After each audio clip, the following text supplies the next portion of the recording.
Al Miller, welcome to the Coffee and Calling podcast. Thank you. It's good to be here. So good to have you. We went to school together, and, you just so happened to be back in Marion. Yes. Which is super fun, taking a student around, helping him see the grandeur of Indiana Wesleyan in Marion, Indiana. Yep. But you are a pastor in the Cleveland area. Yes. And Cleveland was just a buzz for a little bit of time. It was. When the Guardians were in the postseason. It was. For those that don't know anything about Al, if there's two things you need to know about Al. She loves Jesus, and she loves the Cleveland Guardians. I do. Nothing really more. It goes God, husband Zach, Cleveland Pretty Guardians, much. Yeah. then church, yeah, right? Of course. Okay, I was just introduced. I went to one of the postseason games, and I was with one of my mentors growing up, and we saw somebody that she knew, and she introduced to me. She's like I don't know how old she is, maybe 20 years older than me. And she introduced me to her friend as the biggest Guardians fan that she knows. So I'm like, this is such an honor. That's awesome. That's awesome. Yeah. So what game did you go to? Did you go to one? I was at two, actually. Oh, I was at the first. Don't tell me you were at the last one. No, that was the one I wasn't at. So I'm like. That's probably good for you. But I probably would have brought them good luck. Well, that's true, yeah. No, we were at the first game. Zach and I, my husband and I, were there, and then went to the second game with my friends. So it was, good, but sad. The ending was sad. Yeah. I just had to you got to let out a good cry when they lose, and then you just move on to the next season. But Absolutely. They had a good run, 15 and a half games out of first place, made history, coming back, and so now. I mean, we did lose, but it's pretty cool history to be made. Yeah, but then you can shed tears of joy that the Yes. Tigers lost. Yeah, I'm sorry. I have a lot of relationships with people that love the Tigers, but I did stay up until 1 a.m. that night when they were in 15 innings to make sure they lost. I did also see somebody say that 15 must be their unlucky number. 15? Yeah, because they lost in 15 innings, and then we were 15 games back. That's funny. So that's funny. Oh my goodness. Shout out to all my Tigers fans. I do love you. You are great people, Tigers you fans. You are great people. Yeah. But what's up with the new baseball postseason format? Do you want my real thoughts? Yes, absolutely. Not the filtered thoughts? Not the filtered thoughts.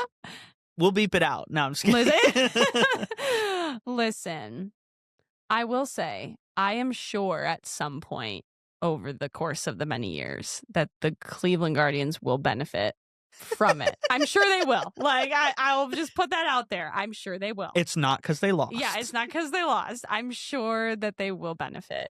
Man, I just am not a huge fan of it because 162 games is a big sample size. Yeah. And I'm just like, we're 15 and a half games back. We come back, we win the division. And then it's like we have to play the team that, we beat. It just seems a little weird. It's not just us. Like New York Yankees, right? They won the wild card. Had to play Boston. New York, if you know anything about me too, I do not like the New York Yankees. And I'll be the first one to be like, they shouldn't have had to play. No. They shouldn't have had to play. They should have just moved out. They shouldn't even had to worry about Boston. Right. Not only does it give you an opportunity to lose, you got to use your pitchers. Mm-hmm. You got it. You can't set up the pitching lineup the way you want it to be for the division series.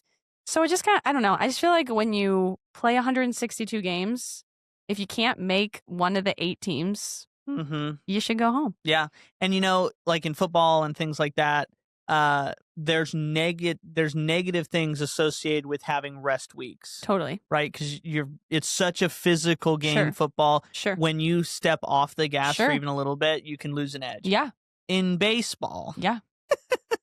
There's a lot of rest involved in pitching and everything like that. So rest is beneficial in baseball. Well, you're playing every day. Yeah. And, that's why the games aren't spaced out where everybody's playing on a different night at 7 Eastern time. You have games all the time because of that. So yeah, I don't know. I'm an old school, I know they changed it. This all changed in 15 years ago or so. because they changed it to the 2 wildcard teams played a 1-game playoff. Yeah. Didn't like that either. Like, I'm like, what is, like, the better wildcard team should just get it. Like, right. That's how it should go. So I'm just like an old school, like, old soul kind of person. Yeah. So I'm like, let's just do it. Like, you got to earn it. Yeah. Right before. I feel like it cheapens it a little bit. Right before the show, Al said her name is like an old Midwest farmer's name. Yes, I did. And the more you talk about going back to the old way of doing baseball. It just makes sense. Maybe it goes together. Yeah. My married name is Miller. Al Miller. It does sound a little bit like a farmer. I own it. I love it. Yeah. Do you have overalls yet, or no? That's coming later. I don't have overalls. I don't think I do. Yeah. You're kind of to the east of the farmland, right? Yeah, I was gonna say we're close enough to Cleveland. Yeah. That we're in, like, we're not quite in the rural side of things. Cool. So we're good. But yes. All right. Well, Al, let's get into the meat and potatoes of it. Al, would you tell us your story of how God called you into ministry? I would love to. Man, when I was like thinking about this, I feel as though it's not everybody, right? We all have different stories, especially with this. And so as I was processing and I was thinking, I almost was like, man, my call to ministry was it almost was like in stages. It was almost like, I wouldn't even say gradual. I would say like very pivotal, like stages. I would say as I was younger, as a kid, even, like, now looking back, I didn't know it then, but looking back now as a 30-year-old, I can look back and be like, I think I always knew. Like, I think I always knew that there was something different in that realm about me and about my calling. As a Christian, it seemed it went beyond just, I love Jesus, to, I think there's something deeper here. And so as a kid, I remember, like, just knowing who Jesus really was, like, from a very, very young age, always wanting to, go into my public schools. On the first day of school, I would always wear, like, a Christian shirt because I would want everybody to know. With 2 Bibles in your hands. Exactly. I would always want people to know, like, this is who I am. I didn't do it, like, crazy. We didn't talk about it, but it was more like, hey, I want, like, the first thing that people know about me is that I'm a Christian, is that I love Jesus. And so I think just things like that, I was like, man, I think there was this, it doesn't surprise me. Yeah. Now now in my life where I'm like, I don't think people, even if you went back to, I planted a church near my hometown. So, like, no one's surprised that I'm a pastor, like, that's just, I don't think anybody is, like, because it just, something was always really special to me. So I would say, like, 2 pivotal moments though in my life were, first, when I was in high school, I was going into my sophomore year. I remember being at a youth camp, like summer camp, and with my church youth group, and I had really had a lot of moments with the Holy Spirit that week, that I think it was more of like a new thing for me to experience, like, so heavily and so many times and so regularly in a close amount of time. And so I remember one night when, like, the speaker was preaching, I remember feeling like the Lord said to me, like, Al, this is what, like, see what he's doing. Like, this is what you're going to do for the rest of your life. And I remember that moment, like, leaving that moment being so excited and, like, so filled with joy, but also some, like, uncertainty of, like, what do I do now? Like, what does that mean? And so that kind of, though, urgency spiraled, like, different things. Like, I started Fellowship of Christian Athletes in my high school, and, like, started a Bible study with, like, my basketball team, who, not everybody knew Jesus. And I would, like, print out, it's so silly, print out, like, Bible verses and put them on the bench in the locker room. Dang. And people would, like, I would put tape there, and, like, people would, like, some wouldn't, but, like, some would grab it and put it on their locker in the team room, like, during basketball season. And then every week I'd, like, print another one. And just things like that where you're like, you look back and you're like, it's not really normal. Like, that's exactly like what normal people do. And so, yeah, so kind of had that urgency. And then when I got here to Indiana Wesleyan, it's interesting. It was very clear. Like I felt my call was clear, but I almost. Did you come into Indiana Wesleyan with the major of ministry? So that's what I was just gonna say. I actually like didn't. Okay. So I came to Indiana Wesleyan, knew I was called here from the moment I stepped on campus, like knew.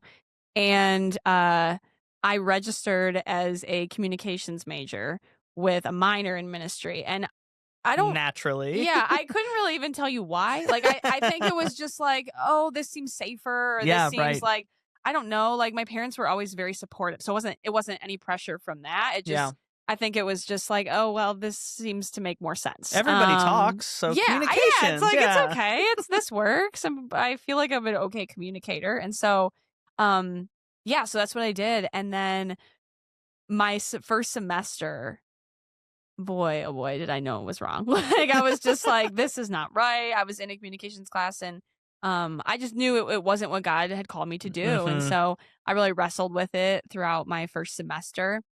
And I could tell you the date, November 1st, 2013. Wow. I was in chapel, and Dave Ward was. Let's go. Shout out Dave Ward. Shout out to Dave Ward. He gave a message on Jonah, and it was all about like who is running from their call to ministry, basically. And I don't think I've ever heard a message like that. I think that was the only time I heard that in 4 years. Like I don't really remember any other time. Maybe it just wasn't for me, but and so I remember like literally weeping in the auditorium, and I was like, God, I know this is for me. And so so then kind of from there I changed it and kept going. But when I graduated, I realized I had never told Dave that story. Oh, wow. And so I, had him or homiletics 1 and 2 and loved Dave. And I remember I was like, I have to tell him this. So it was like literally like the day before, I think it was the last day of finals or whatever. And he was in his office, and I came in and told him, and he actually looked at me and he's like, maybe he remembers this, but he looked at me and was like, God was so clear to me that like I had to preach that day. And he's like, I haven't heard any like response from it like until right now. And he said, he's like, I think it was for you. Yeah. Like for you specifically. So super cool. That's amazing. What I mean. It was very gradual. There were a lot of moments. It wasn't just like this one thing. And then it was like, it took these massive leaps almost. Totally. Yeah. So that's outstanding. The summary. Yeah. And then you went off, you were a youth pastor for a time. Yeah. And now you've planted this church in Cleveland. It's crazy. Yes. So just going back to your story about putting things around your school with the big Christian sweater and the double Bibles, all that stuff. You say it's not normal, and you're right. It's not normal, but it's bold. Yeah. It's good. Sure. It's something that if you were to look back on that, and let's say your kid in the future starts doing that, is that something you're encouraging, or is that something you're saying, maybe there's different ways of approaching it? Sure. I think it's all about like the way you do it, right? Yeah. So, I mean, for me, I was a very confident person, but I also like, I mean, maybe I'm still the same, I don't know, but especially at that age, like I was very I was actually much more reserved than I am now. And so I feel as though like I almost did it as like a way of, I will wait for somebody to ask me, like I never really like approached anyone. Like I never really forced anything. It was like, hey, I'm going to wear this shirt, and if you ask me about it, I'll tell you about it. Yeah. If I'm going to put those Bible verses on the bench in the locker room, I'm not going to put one on your locker, but if you want it, there you go. So I think like it's all about the approach. I think, especially in church planning, like we find this a lot. Especially being, again, you're planting a church from nothing. So it's like you don't have a local church of body of believers that you're working with. It's like you have to go and find these people. And so I think for me, it was more a really almost extension of that, of like, how do I just build relationships with people and have them ask me like, what's different about you? And so I think all that to say, if my kid was doing that, I think I would encourage it in the way of, man, just like, if there's a verse that talks, what, I don't remember. I was listening to a podcast actually of like Christine Kane recently, and she was talking about like the early church and how like there's a phrase that is used in the New Testament. I don't remember where it is, but it talks about like their faith like took people's breath away. And I'm like, I pray that my kid would do that. I pray that I can do that. I pray that I don't have to say a word. Yeah. But that it would be powerful enough that it would take people's breath away. Yeah. That's good. I don't know if that answers your question. No, but I think in tandem with that, talking about the church plant and things like that, it takes a special person to plant a church. Sure. And when I say special, I mean just somebody gifted in certain areas, and maybe even not gifted, but somebody willing in a lot of different areas to do certain things. So in the work of church planting, it is not easy. That's crazy, man. It is the creation of an atmosphere out of nothing in partnership with the Holy Spirit, making it so, a group of people together are a church, are the church.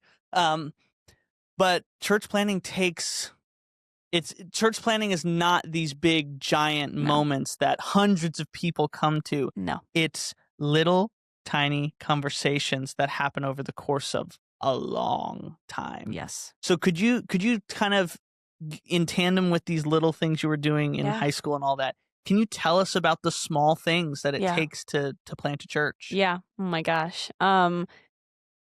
Church planting is not a like fluffy, excited, like woohoo, butterflies and all the things. Yeah. Like it's not.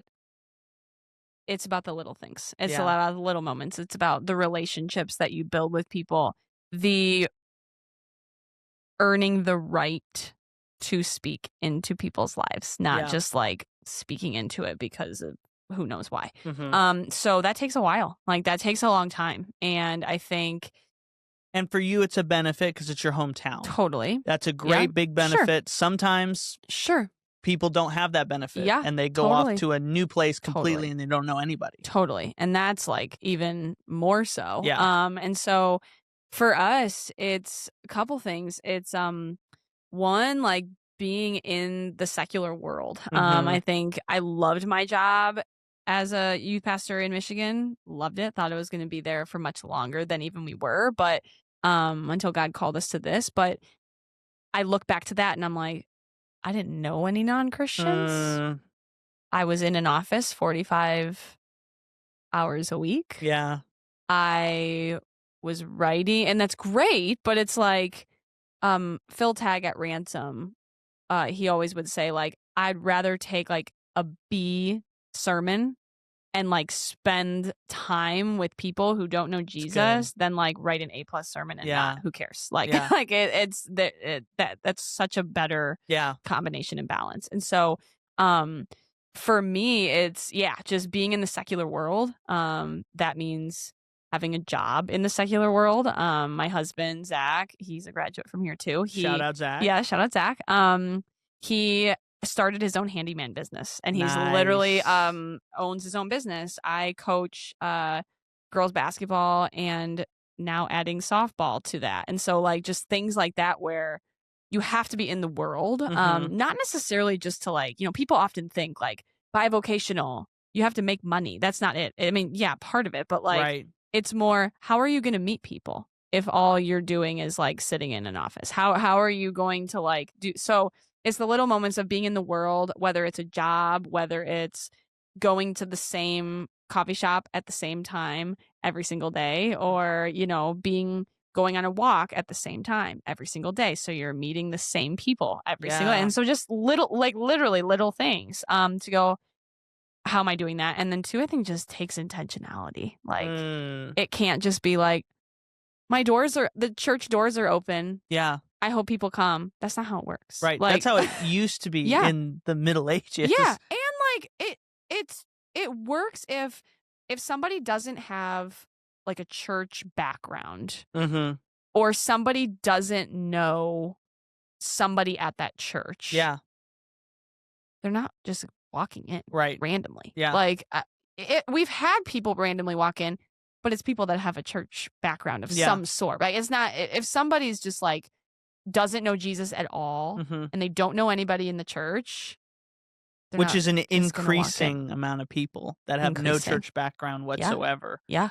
But so, I think you hit something that I think is really important for young people, for myself, for anyone to really lean into, especially in the age of social media, and its intentionality.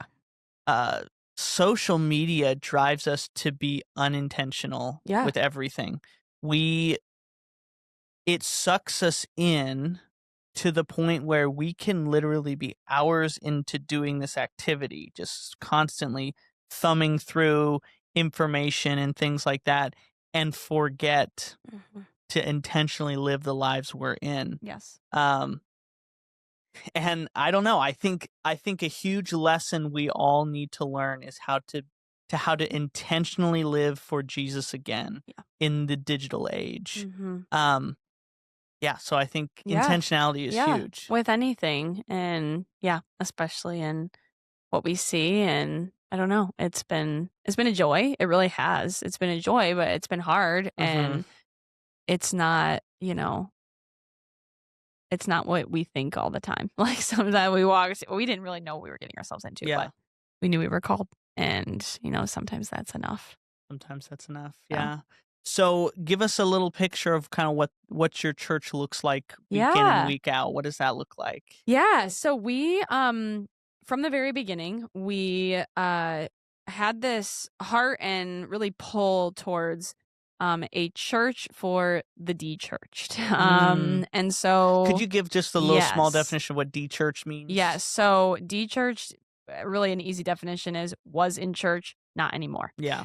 So that could mean they were in church as a child. Now they're married with 3 kids and they're in their 50s and they haven't been in church since they were a child. Yeah. Great. That could mean I had a bad experience at a church 3 years ago, haven't been ever church since. Hurt Yes. kind of thing. So it's a very wide definition. Yeah. But it's the easy one is used to be, not anymore. Yeah.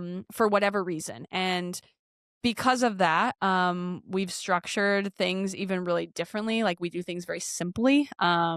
We take time where this is funny, but like I preach for at the most 20 minutes. Wow. Like preach usually somewhere around like, 15 to 22 minutes is somewhere, because after that, then we do like a time of response. So every single Sunday, our church is responding in some type of way. Yeah. They're, hey, find somebody next to you, discuss this question that we talked about in the message today. They discuss. Or, hey, there are pieces of paper in the back. Go take one, journal about this question in the back. Hey, sometimes it's communion, sometimes whatever. But there's some type of like application that they're taking away every single Sunday. And so things like that, of just like things being simple, things being different, doesn't mean the other is bad. It's just, hey, they're not in church for a reason. So like, let's give them a different environment than maybe they're used to. So we have a lot of post-Catholics in our church, which is really interesting. Yeah. It's not all of that, but we're really blessed that that's kind of, being from the area. It'd be really tempting to just be like, oh, well, I know all these people and they're already in church and I'm going to try to like get them to ours. You're going to pull them away. And it's like, we haven't done that. Like we've just been like, man, how do we go after the people that are not in a church, are not? And I would say like, I don't know, it's a crazy percentage that is true. Like I would say it's 75 to 80% of our people were not in church prior to starting line. And so it's a blessing. They also like the culture is like, this sounds silly, but they just care about the main thing. They don't fuss about silly things. Yeah. They don't worry about what songs we're singing, what color the carpet is, like just silly things like that. Like they don't care. And I say that in the best way possible. Like, they just are like, we're just here to encounter Jesus and be together. And that's enough. Yeah. And I think it does come from maybe, just creating a different environment that they're used to. So we're really blessed by it, and it's been a joy. But yeah. And have you had some of those individuals who were in, they left, and now they're back in? Are they rising back? Are they rising to the occasion to then help you and Zach create the atmosphere of the church and like guide the vision and things like that? Yes, we have a great team of lay people, actually. There are 4 of them that are like official leaders. Okay. But everybody just like gets it. Like, it's like, we don't have to, for example, like, we're a set up tear down situation. Okay. So we always schedule, right, people to set up because it takes time. If you're listening and you've never been a part of a church plant tear up, tear down session, depending on the setup, can be several hours at the front end, several hours at the end. Yes. And again, we do things simply. So like it's still a lot, though. Yeah. It's still a lot. And so, Zach will get there at 8.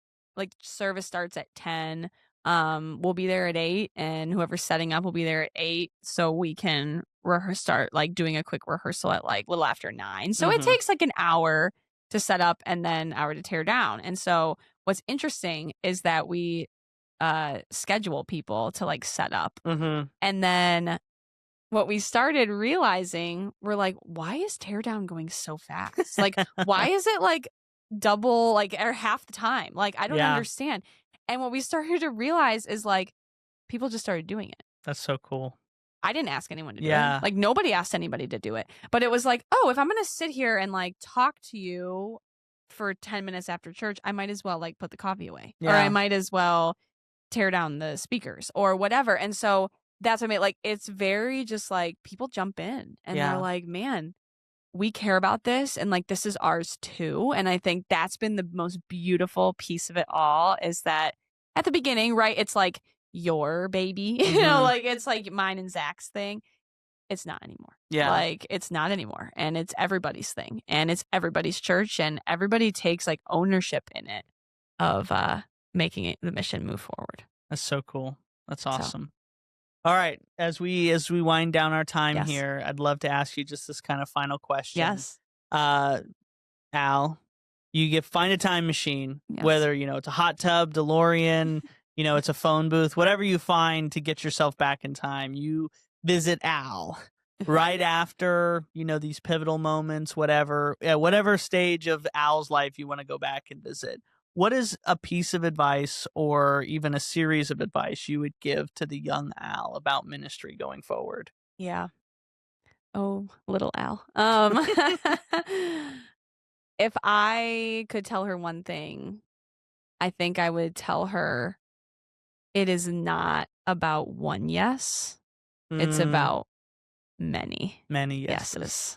I think we often forget that, especially in the ministry world, right? It's like we elevate the call, and that's great. Like, that's awesome. We should embrace that. But there's a lot of yeses that have to take place after that. That whether it's the nights where we're like, am I really called? Like, do I really want to keep doing this? The answer has to be yes again, right? And so it's almost this, it's a lot of yeses that we have to give God over time. And I don't even mean like yeses even just like in a call to ministry, like yeses of obedience over time. Yeses that will hurt. Yeses that will sacrifice. Yeses that will move you in directions you never dreamed of. As I reflect on, my time going to Florida as a pastor, right after college, we're trying to figure out where we're going to start our post-college life. And, I'm in the van for work, driving a car part to and from Indianapolis. Fun. And I'm just asking God, where are we going? Where are we headed? And I get a text from a guy. He's like, hey, we always have a spot open for you to work here. And I'm just like, I don't want to work there at all, God. Why can't I? No. Yeah. God's like, actually. that's exactly where I need you to go. Yeah. And so I said yes to that. Yep. It was a difficult time. Yeah. But it was the most growth. It became a bed of experience that launched several different opportunities for me, including the job I have now. So saying yes to God when he tells you something, whether it hurts, whether it's, you sacrifice whether it takes you in a direction you didn't want to go, saying yes will ultimately be the best yes you can do. Yeah. Yeah. And that's for anybody, right? Yeah. Like, that's not just for people that are like, right, we're talking about vocational ministry, like as a career. Like, that's just for all of us as Christians. Like, we have to understand that the yes doesn't often lead to this beautiful, pretty, flawless life. Like, but it is going to be worth it. And it is going to be a life that God has called us to. And ultimately, that's the most important thing. So I think, for any of us listening, even if we're like, well, I'm not really called to vocational ministry, but we're all called to ministry, and we're all called to make a difference and be a light for Jesus in a dark world. And so your yes matters. Yeah. And I think that's what's, we think we're like small, we're like, oh, I'm just this person, or I'm just this, and it's like and I think oftentimes we don't want to say yes because we're like, well, it's not really gonna, if I say no, what's it gonna matter? What are the consequences? Yeah, it's like, what, and it matters. Like, your yes matters. And that's for all of us. Yeah. Not that's just good. for some of us. That's good. Well, Al, thank you so much for being on the Coffee and Calling podcast. It was a great conversation we had together. Yes, it was so good to be here. Thank you for the invitation, and always good to catch up and talk to you. Absolutely. And thank you all for listening. We hope you tune in next week for our next episode. May your cup overflow this week.